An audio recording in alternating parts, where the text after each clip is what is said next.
Tu l'es bella con la papaya.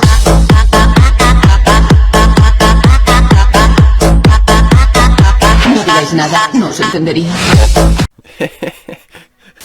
Mon dieu, mais quelle intro, mais what, ce game il a changé d'intro? Non, je n'ai pas changé d'intro, c'est simplement une très vieille intro.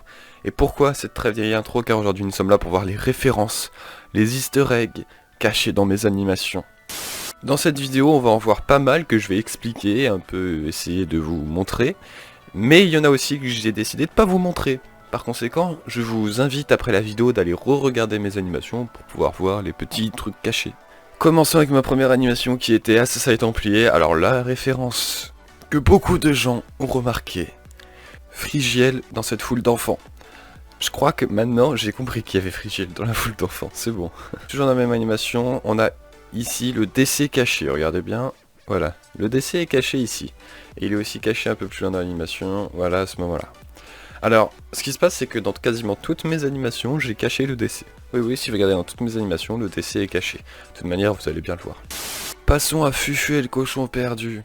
Nous avons cette scène-là, tout à fait incroyable, où nous avons Fufu et Pierre qui courent.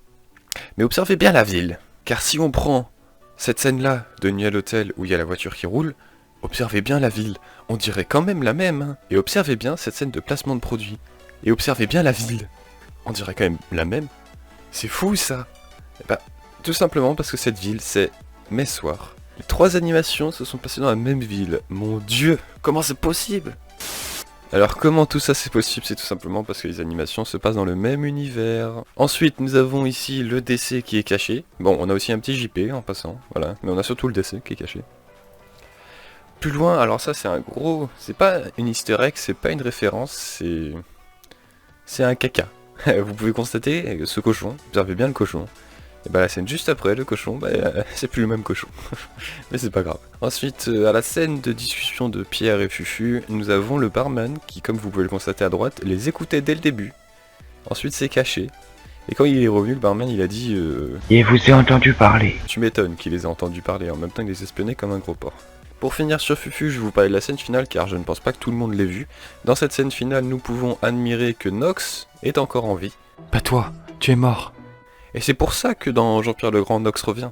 Tout est lié. C'est fou. Non, c'est impossible. Passons à Petit Noob deviendra grand où dans cette animation, dès les premières secondes, vous pouvez admirer ici Frigiel avec une émeraude dans la main. Mais quelle est cette référence? C'est tout simplement une référence à une série qu'il y avait sur YouTube le jour où je faisais Petit Noob deviendra grand. La série c'était La Cité des Émeraudes pour ceux qui connaissent. Et Frigiel y avait participé et je sais pas pourquoi j'avais voulu faire une référence de Frigiel qui achète un truc avec les émeraudes comme dans La Cité des Émeraudes.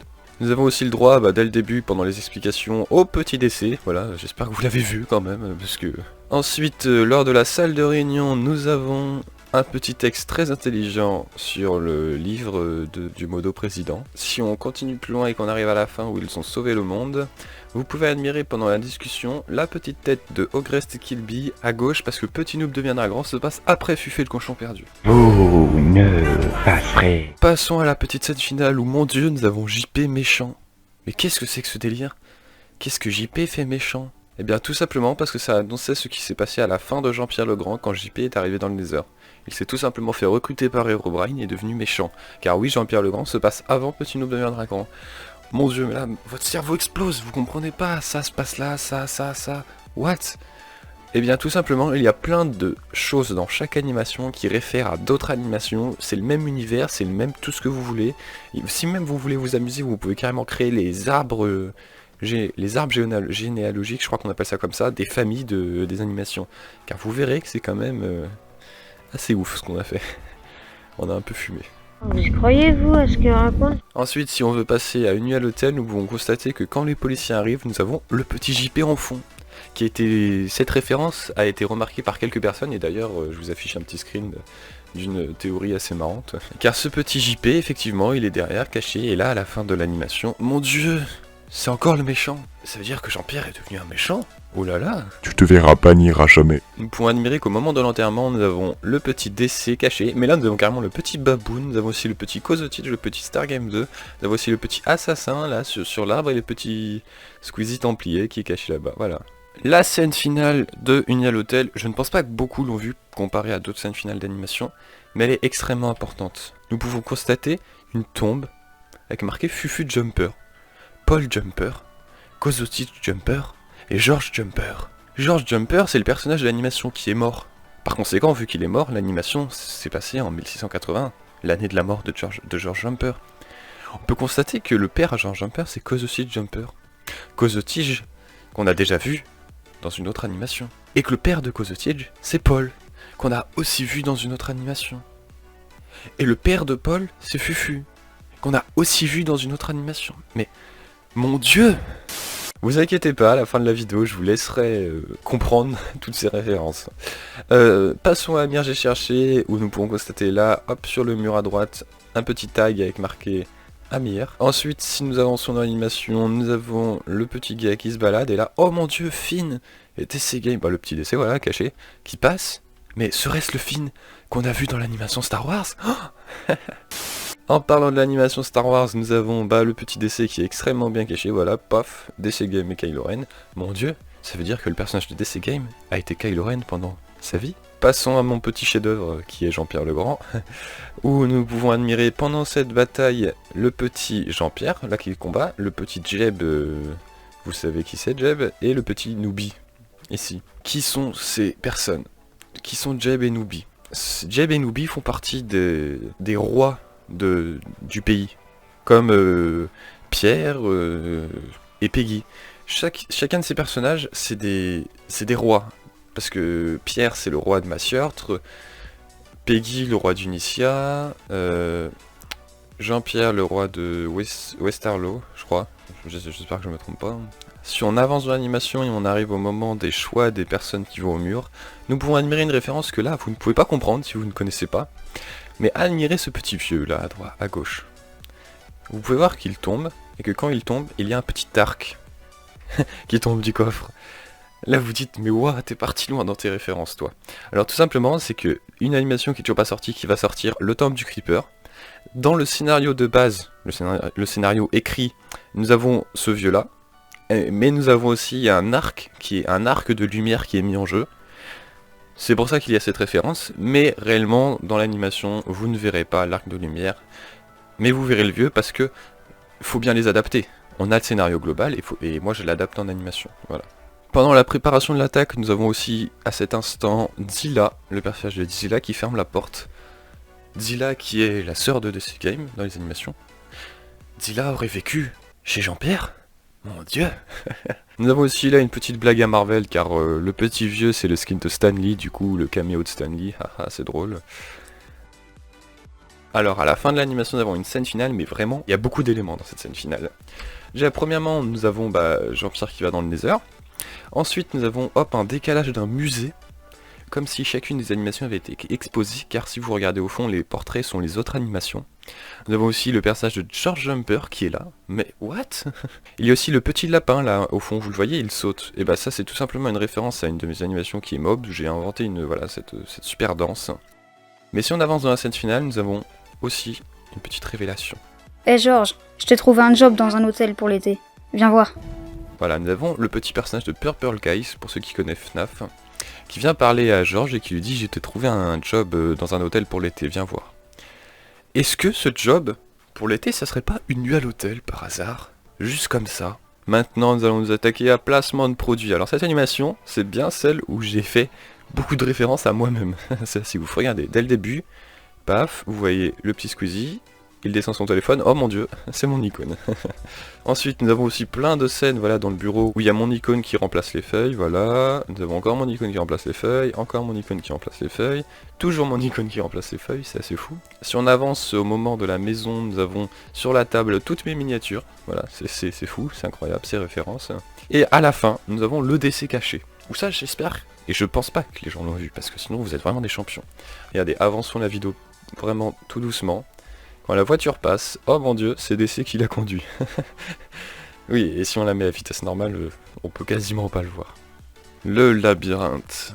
The Last Survivor, comme il devait s'appeler. Mais finalement, le labyrinthe tout court. Au début, à la présentation des personnages, nous pouvons admirer des plans Lego sur cette table de craft. Et enfin, c'est un peu une blague parce que en même temps qu'il y a les plans Lego, il y a le doublage d'un pote qui dit les architectes à talent. Et à côté de ça, ils ont des plans Lego. Haha, trop marrant, franchement. Ensuite, là, nous avons une référence pour les anciens qui connaissent. Nous avons le petit Adrich qui est en train de creuser avec une pelle et un casque en cuir. Comment c'est possible? Tout simplement parce que dans le premier zapping qu'on avait fait, le zapping de la bêtise, nous avions Adrich qui s'était stuffé comme ça en Skyward. C'est resté dans les mémoires. Ensuite, à la préparation du stuff de chacun, nous pouvons admirer, au moment d'Adrien, un portrait. Là. Mais qui est cet homme? Alors, je vous spoil. Ce portrait, c'est le portrait de Thomas. Alors, le personnage de Thomas, c'est dans le Temple du Creeper. Oui, le Temple du Creeper a été beaucoup spoil. C'est dans le Temple du Creeper. Et est-ce que ça veut dire que Adrich, le personnage, et Thomas, le nouveau personnage que vous verrez, font partie de la même famille? Qui sait? C'est possible. À la première scène finale de labyrinthe, nous pouvons admirer l'ascenseur qui remonte. Est-ce que ça annonce une suite? Est-ce que ça annonce que le labyrinthe n'est pas fini? Je ne sais pas. Je ne vous le dis pas. Et là, la deuxième scène finale, qui a fait questionner pas mal de gens que je connais. Qu'est-ce que c'est que ça? Expérience machin. Tous ces couloirs de couleurs différentes. Où on peut très bien voir que sur chaque couloir, c'est exactement les mêmes personnes. Et qu'est-ce que c'est que toutes les paroles qui blablatent là à l'oral? Eh bien, je vais pas vous spoil non plus. Mais vous pouvez constater qu'à la fin de la scène finale, il y a la caméra qui se baisse sur Youhot Enterprise. Alors, Youhot Enterprise, c'est une entreprise dans l'univers qu'on a créé. Parce que l'univers de toutes les animations, c'est Youhot. Et du coup, il y a une entreprise, c'est la Youhot Enterprise. Et la Youhot Enterprise, si vous essayez de comprendre, c'est elle qui s'occupe de toutes ces animations, de toutes ces histoires. Et il y en a quelques-unes, c'est elle qui les génère. Parce que dans Labyrinthe, tous les personnages sont morts, DC, Adrich, etc. Mais ils sont pas vraiment morts parce qu'en fait, le labyrinthe a été une expérience générée par la Youhot Enterprise. Par conséquent, les vrais DC, les vrais Adrich, les vrais Kozotij ne sont pas morts parce qu'ils sont là, quelque part sur un lit. Essayez de... Je vous dis pas plus, faites des théories dans les commentaires, ça me fera plaisir. Alors là, nous partons sur un des délires qui est Mannequin Challenge. Alors il y a une petite référence à la fin, voilà, avec DC qui ont Jean-Pierre, tu peux le dire. Et là, le petit DC dit « Mais Jean-Pierre me mange pas !» Et pour ceux qui ont vu mes autres animations, bien sûr, vous avez compris c'est quoi. Parce qu'on peut admirer que dans Labyrinthe, au moment où moi je cours vers les Jean-Pierre, eh bien, je dis « Mais Jean-Pierre me mange pas !» Alors, à vous d'imaginer ce qui s'est passé.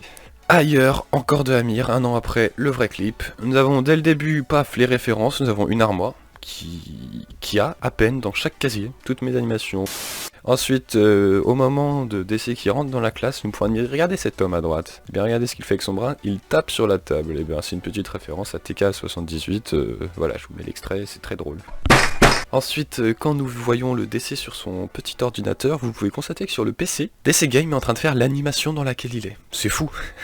Ensuite, dans la file d'attente à la fin de l'animation, si vous remarquez vraiment, vous avez ici la petite raie de l'animation Star Wars, et ici derrière nous avons Flyzer et Emerald. Alors pourquoi je les ai mis ces deux-là? Parce que je les avais déjà mis dans Amir j'ai cherché. Enfin, l'année dernière j'avais mis Flyzer et Mikado. Pourquoi j'avais pas mis Emerald? Parce qu'à l'époque j'avais pas réussi à récupérer son skin, mais là j'ai réussi, voilà, pour la petite histoire. Et du coup j'ai décidé de les remettre, et d'ailleurs on les voit une deuxième fois après au concert, regardez, hop, je vous mets un petit pointeur, ils sont là. Bien sûr, à la chute de l'animation où vous voyez Amir qui me parle, c'est assez fantastique d'ailleurs, vous pouvez admirer en fond toutes les images de mon ancienne animation, c'est une référence extrêmement bien cachée. Et là bien sûr nous allons parler, pour finir, de la dernière animation à mon jour, qui est Ariane 5. D'ailleurs j'espère vraiment qu'elle vous a plu parce que c'est la mort de Jean-Pierre quand même, dans cette animation. Jean-Pierre il est mort. Et ça c'est pas une expérience de Youhot Enterprise, Jean-Pierre il est vraiment mort. Oulala, mes histoires sont tellement compliquées, c'est abusé. Du coup dès le début là avec les petites scènes panoramiques nous pouvons admirer là, hop, un petit dragon, voilà c'est gratuit. Ensuite au moment des adieux nous pouvons admirer sur l'écran de Skype on va dire, nous pouvons admirer Baboon et Zilla qui disent au revoir à DC et Jean-Pierre. Tout simplement parce que le personnage de Baboon et le personnage de Zilla c'est les frères et sœurs de DC, ce qui est vrai dans la vraie vie, voilà, je vous le dis. Et nous pouvons aussi admirer que l'arrière-plan de DC Baboon, c'est tout simplement l'armoire de Amir ailleurs. Qu'est-ce que ça veut dire? Je ne sais pas, à vous de me le dire. Pendant les jolis plans de vaisseau, nous avons aussi une petite référence à Alien, voilà, ici il y a la petite station d'Alien. Ensuite, quand Jean-Pierre va au fond de la fusée pour aller voir les ordres qu'on lui donne, vous pouvez admirer ici un portrait avec le DC, la fille de l'animation ailleurs. Et là, 4 PNJ en fond. Quels sont ces PNJ? Eh ben, je vais vous tuer. C'est encore un spoil du temple du Creeper. Oui, car ces 4 PNJ sont 4 personnages principaux du temple de Creeper. Est-ce qu'il y a un rapport avec DC Game ailleurs? Et le temple du Creeper? Mon dieu. Et d'ailleurs, pour la jolie réalisation de l'animation, vous pouvez admirer que quand DC revient triste et ramène Jean-Pierre, regardez en fond, le portrait a été retourné comme pour montrer la tristesse, enfin, voilà. Et là, une petite référence assez marrante, quand DC et Jean-Pierre viennent de trouver Ariane 5, vous pouvez admirer un petit ballon, là, qui passe avec une baguette de pain. Alors ça, j'espère que vous avez compris c'était référence à quoi. Tout simplement, un youtubeur que j'aime bien sur YouTube, super connard Cyril maintenant, respectons-le.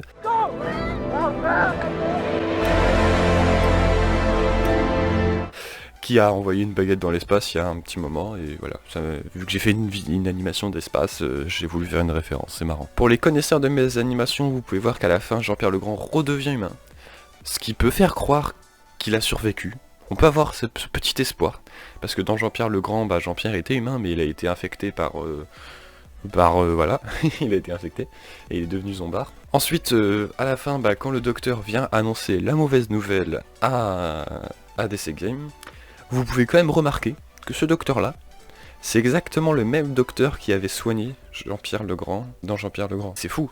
C'est-à-dire que ce docteur a soigné Jean-Pierre au début de sa vie, et a soigné Jean-Pierre à la fin de sa vie. Ensuite, à la fin de cette jolie animation, nous avons la tombe de Jean-Pierre Legrand. Mais ce qui est intéressant surtout, c'est qu'en fond, si vous admirez, c'est la map d'Ultra Cube saison 3, pour ceux qui connaissent. J'espère que vous avez été assez étonnés, voire surpris par quelques références qu'il y avait dans mes animations. Je vous invite, si vous avez le temps, si ça vous fait plaisir, à créer des théories sur n'importe quelle référence, n'importe quelle histoire, même par exemple si vous voulez faites une théorie sur un personnage lambda des animations, mais je vous invite vraiment à créer des théories sur mes histoires car ça m'amuserait de les lire. Et ça se trouve, si c'est des bonnes théories, à faire qu'elles sont vraies. Qui sait, je peux adapter ce que je veux, hein. On a bien blablaté, ça m'a fait plaisir de vous montrer les références et les easter eggs. On fera bien sûr un prochain épisode quand j'aurai sorti pas mal d'animations, car sinon il y aura pas beaucoup de contenu. Et sur ce, moi je vous dis...